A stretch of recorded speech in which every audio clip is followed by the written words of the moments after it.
एक तरफ़ लॉकडाउन, बे तरफ़ जून की सख्त गर्मी, तो टे तरफ़ वरी मातली के मुख़्तलिफ़ पाड़न में गुज़िरियल केतरनि ॾींहंनि खां बिजली जा ट्रांसफार्मर सड़ी वञण सबब शहरिन के सख्त मुश्किलातुनि के मुंहुं ॾियणो पइजी रहियो आहे। सिंध टीवी न्यूज़ सां ॻाल्हाईंदे शहरिन जो चवणु हो त गर्मियुनि में असीं वेठा आहियूं, 15 ॾींहंनि खां असांजो ट्रांसफार्मर बंदि पियो आहे। ट्रांसफार्मर ते सड़ियो आहे, उन खां पोइ ट्रांसफार्मर सही हले ई कोन थो। हिकिड़ो किरोना मथां लाइट ई कोन आहे। गर्मी की शिद्दत हद खां वधीक आहे। असांजा बच्चा सब परेशान आहिनि। लाइट न हुजण जे करे कारोबार हर शइ ख़त्म लॻो पियो आहे।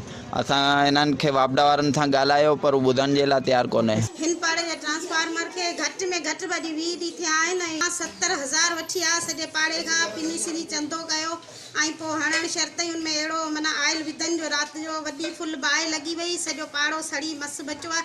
शुक्र ॿार ओॾी महिल बीठल कोन हुआ ऐं असांखे आए ॾींहुं इहे परेशानियूं आहिनि। हिकिड़ो लॉकडाउन आहे, ॿियो जून जो महीनो, टियों घरनि में लाइटूं कोन्हे। असीं वेहण ऐं सुम्हण लाइ राति जो परेशान आहियूं। मथां मच्छरनि जो आज़ार आहे ऐं ॿार बीमार थी विया आहिनि। ॿारनि खे हाणे फट फिरोड़ी गर्मी खां निकिरणु शुरू थी विया आहिनि ऐं असांखे वॾी ॻाल्हि पाणी जी तमामु घणी परेशानी आहे। लाइट आई कोन्हे, असीं पाणी किथां भरियूं। 15 ॾींहं थिया आहिनि ट्रांसफार्मर बंदि लॻो पियो आहे। जून जी गर्मियूं लॻी पियूं आहिनि।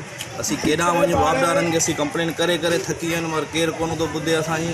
असीं नंढड़ा ॿारनि खे वठी केॾांहुं वञूं भला ॿुधायो। शीदी पाड़े पाटोली मोहल्ले पुरानी मच्छी मार्केट के रहवासियुनि इहो मुतालबो कयो आहे त खेनि बिजली फौरी तौर ते बहाल करे ॾिनी वञे, जीअं वधीक परेशानी खां बची सघनि। कैमरामैन मानी कश्मीरी सां गॾु अशरफ चांडियो, सिंध टीवी न्यूज़, मातली।